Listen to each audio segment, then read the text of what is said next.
নমস্কার সকলকে, আমার ইউটিউব চ্যানেলে আপনাদের সকলকে স্বাগত জানাচ্ছি। আবার আমি আপনাদের সামনে হাজির হয়েছি একটা স্বনির্ভর দলেরই নতুন বিষয় নিয়ে। আজকের বিষয়টিও খুব গুরুত্বপূর্ণ। তো আজকের বিষয় শুরু করার আগে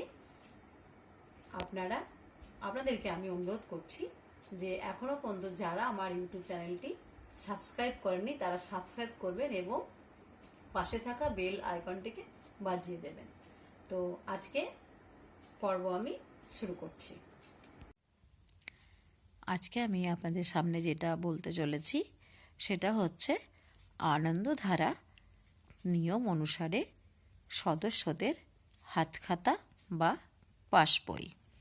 আমরা স্বনির্ভর গোষ্ঠী তৈরি করেছি, কম বেশি 10 জন বা 11 জন মহিলা মিলে, এবং সেই দলে প্রত্যেক মাসে অন্ততপক্ষে কম করে একটা মিটিং করতেই হবে। এবং সেই মিটিংয়ে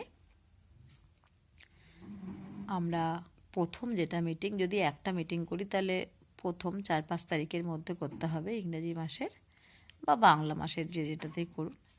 তো হচ্ছে যে প্রথম মিটিং, তখন আমরা সঞ্চয়ের টাকা জমা দেব। আর একটা কথা বলে দিই, আমরা যদি মনে করি মাসে 2টো মিটিং করব সেটাও করতে পারি, কিন্তু আমাদের সেটা স্বনির্ভর দলের নিয়মে লিখে রাখতে হবে যে আমরা প্রত্যেক মাসে 2টো মিটিং করব, না একটা মিটিং করব। তো আমি এখন একটা মিটিংয়েরই কথা বলছি, তারপর পরে আবার 2টো মিটিংয়ের কথা অন্য সময় বলে দেবো। তো যদি একটাও হয় বা 2টো, প্রথম ফার্স্ট মিটিংয়ের কথাটা বলছি আমি, যে মাসের প্রথমেই যে মিটিংটা হবে সেই মিটিংয়ে আমরা স্বনির্ভর দলের প্রত্যেকটি সদস্য তাদের নিজের নিজের সঞ্চয়ের টাকাটা মিটিংয়ে নিয়ে আসব, এবং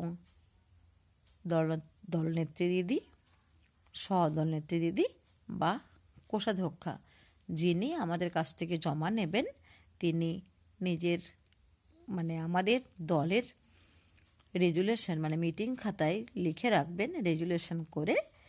আর সেটাতেই কিন্তু আমাদের থেমে থাকলে হবে না, আমাদেরকে কিন্তু নিজেদেরকেও এই হাত বইয়ে লিখে নিতে হবে। প্রথমে দেখুন দলের নাম, ওখানে নিজের দলের নাম লিখতে হবে।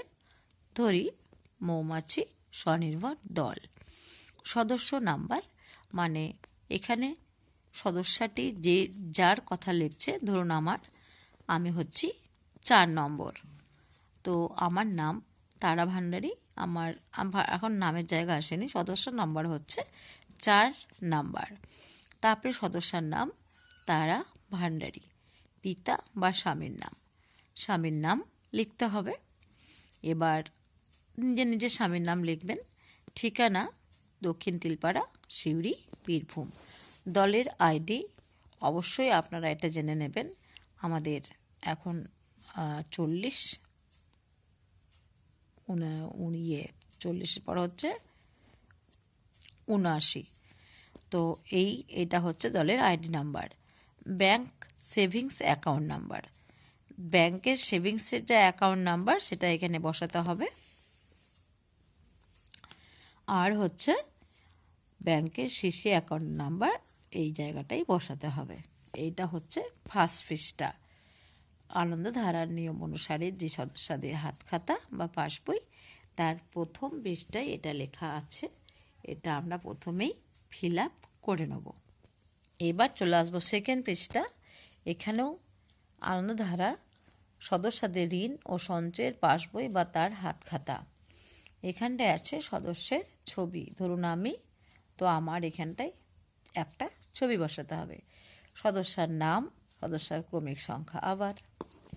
এবার স্বনির্ভর দলের সিল, এখানটায় সিল এবং দলনেত্রীর স্বাক্ষর থাকবে, আর তার সাথে তারিখ থাকবে, যে কোন তারিখে আমরা তারিখটা যেই তারিখে দিদি লিখছেন বইটা ইস্যু হচ্ছে সেই তারিখটা দিলে এখানটাই ভালো হয়। তাছাড়া অন্য কোনো তারিখ দেওয়ার কোনো অপশান নেই। তো যেদিন আমার বইটা ইস্যু হচ্ছে, যেদিন থেকে চালু করছি সেদিন থেকে এই তারিখটা, সেই দিনকার তারিখটা দেবো। এরপর সঞ্চয়ের বিবরণ, স্বনির্ভর দলের সদস্য পাসবই সঞ্চয়ের বিবরণ। আবারও আছে এখানে সদস্যর নাম, তারপরে হচ্ছে যে মাসিক না সাপ্তাহিক সঞ্চয়ের হার। আমাদের এখানটা হচ্ছে মাসিক সঞ্চয়ের হার। আমরা মাসে 100 টাকা করে দিই, তাহলে এখানে 100 টাকা। স্বনির্ভর দলের নাম, আবারও আমরা নিজের দলের নামটা এখানে লিখব। তারপর তারিখ, কোন তারিখে জমা দিচ্ছি। আমাদের যেদিন মিটিং হচ্ছে এখানে সেদিনকারই ডেট হবে।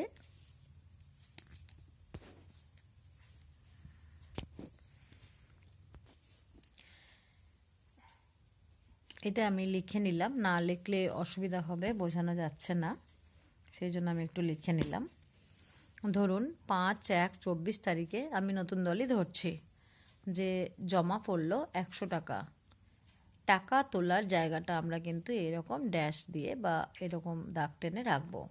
অবশিষ্ট ব্যালেন্স মানে আমার এই দিন প্রথম যেহেতু শুরু করেছি, সবে 100 টাকা জমা হলো, তাই এখানে আমার ব্যালেন্স হচ্ছে 100 টাকা। আর এখানে দলের কোষাধ্যক্ষের স্বাক্ষর। পরের মাসে 7 তারিখে 7/2/24 তারিখে আবার মিটিং, আবার আমি জমা করেছি 100 টাকা, তোলার জায়গা আবারও ফাঁকা। এবারে 100 টাকা আগে ব্যালেন্স ছিল, এইখানটা ভালো করে বুঝতে হবে। মানে আমি জানুয়ারি মাসে 100 টাকা জমা দিয়েছি, তাই ব্যালেন্স 100। এইবার আবার ফেব্রুয়ারি মাসে 100 টাকা জমা হলো, তাহলে ব্যালেন্স দাঁড়ালো গিয়ে 100 + 100 = 200। আবার মার্চ মাসে 100 টাকা জমা পড়লো, তাহলে 200-র সাথে এই 100 যোগ হয়ে 300 হলো।